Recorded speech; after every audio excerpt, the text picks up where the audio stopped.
మేము ఏ రోజు 40 రోజుల్లో చేస్తారని అనలే. అన్ని మీటింగుల్లో ఈనాడున్న ముఖ్యమంత్రి గారు గాని, ఈనాడున్న డిప్యూటీ చీఫ్ మినిస్టర్ గారు గాని, మా నాయకులు రాహుల్ గాంధీ గారు, ఖర్గే గారు, ప్రియాంక గాంధీ గారు, సోనియా గాంధీ గారు కూడా ఏ వేదికల్లో కూడా 40 రోజులు 50 రోజుల్లో చేస్తానల్లా. 100 రోజుల్లో ఈ 6 గ్యారెంటీల్ని ప్రతి ఇంటికి అర్హులైన ప్రతి ఇంటికి చేర్చే బాధ్యత చేస్తామని చెప్పాం. మేము అధికారంలోకి వచ్చి ఇంకా పూర్తిగా చార్జీ ప్రమాణ స్వీకారం చేసింది డిసెంబర్ 9వ తారీఖు నాడు. ఇది శాసనసభ్యులుగా అంటే ప్రభుత్వంలోకి వచ్చి ఇంకా రేపటికి సంవత్సరం నెల అవుతుంది. అప్పుడే 40 రోజులే మీకు టైం ఉంది, ఇది అది అని ఎవరైనా కారు కొత్తలు కూసినా చాటుగా ఎప్పుడు కూడా మేము చెప్పలే. మా నాయకులు కూడా ఎక్కడా చెప్పలే. 100 రోజుల్లో మేము డెలివరీ చేస్తానన్నాం. మా మాటకు మేము కట్టుబడి ఉంటాము.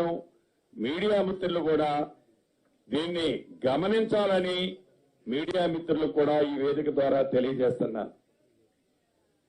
ఏవైతే ఈ 1,25,00,000 అప్లికేషన్లు ఏవైతే ఈనాడు ఈ రాష్ట్ర ప్రభుత్వంలో ఉన్న అధికారులు చిత్తశుద్ధితో వాటిని డేటా ఎంట్రీ అంటే వీటన్నిటినీ కంప్యూటర్లో పొందుపరిచే కార్యక్రమాన్ని కూడా 6వ తారీఖు నుంచి చేపట్టారు. యుద్ధ ప్రాతిపదిక మీద ఏదో కాంట్రాక్ట్ బేసిస్ లోనో ఇతరత్రలో ఉన్న డేటా ఎంట్రీ ఆపరేటర్లే కాకుండా బయట నుంచి హైర్ చేసి యుద్ధ ప్రాతిపదిక మీద వీటిని క్రోడీకరించాలి అంటే ఇట్ టేక్స్ నియర్లీ ఈ నెల 25వ తారీఖు దాకా పట్టేటట్టుంది.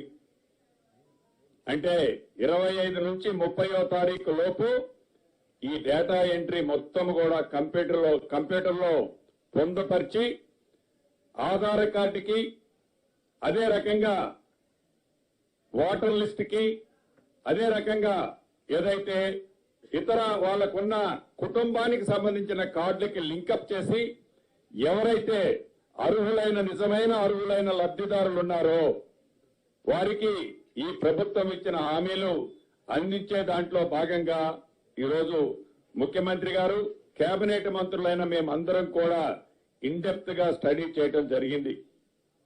దీంట్లో ఈ ప్రజా పాలనకు వచ్చిన అప్లికేషన్ల కోసమని కేబినెట్ సబ్ కమిటీని కూడా ఈరోజు ప్రకటించుకోవడం జరిగింది. ఈ కేబినెట్ సబ్ కమిటీకి చైర్మన్ గా ఉప ముఖ్యమంత్రి గారు బట్టి విక్రమార్క గారు ఉంటారు. దాంట్లో IT and industry minister Sridhar Babu గారు, నేను అంటే మేం housing and revenue and I&PR మంత్రిగా మేమిద్దరము దాంట్లో సభ్యులుగా, ముఖ్యులైన అధికారులు కూడా దాంట్లో సభ్యులుగా ఈ కమిటీలో ఉంటారు. ఈ కమిటీ యొక్క విధి విధానాలేంటి, ఈ కమిటీ ఎలా ఈ 6 పథకాలు ప్రజలకు చేర్చే దాంట్లో ఈ వచ్చిన అప్లికేషన్ లో జెన్యూనిటీని పరిశీలించి అర్హులైన వారు ఎవ్వరిని కూడా మిస్ కాకుండా ఉండే విధంగా డేటాని పూర్తిగా సేకరించిన దాన్ని కంప్యూటర్లో భద్రపరిచి దానిని అర్హులైన వారికి ఈ పథకాలని ఇచ్చే ప్రణాళిక ఈ కమిటీ తీసుకొని ఈ కమిటీలో చర్చించిన తర్వాత కేబినెట్ లో దాన్ని ఎమ్మటే ఇంప్లిమెంటేషన్ చేసే కార్యక్రమాన్ని కూడా చేపట్టబోతున్నాం. ఇంతేకాదు, ఏదైతే ఈ రాష్ట్ర ప్రభుత్వం మొదటి నుంచి ఏర్పడిన దగ్గర నుంచి చెప్తుందో, మాటలతోనే కాకుండా చేతలతో ఈ కార్యక్రమాలకి తెలంగాణ ప్రజలకు అందించాలని చూస్తుందో, అందించే దాంట్లో కూడా చెప్పిన ఏ ఒక్క మాటకి కూడా ఈ ప్రభుత్వం బ్యాక్ వెళ్లే పరిస్థితి ఎప్పటికీ ఉండదు. పూర్తి నమ్మకము, విశ్వాసము ప్రజలకు ఉంది. ప్రతిపక్షం వారికి అప్పుడే నెల రోజులు కూడా కాల అప్పుడే వారి పవరు ఇంకా ఎప్పుడు లాక్కోవాలని ఆవులాడుతున్నారు. చాలా నవ్వొస్తుంది. పూర్తి మ్యాండేటరీ కాంగ్రెస్ పార్టీకి ప్రజలు ఇచ్చారు. కొద్దిగా ఓపిక పట్టండి.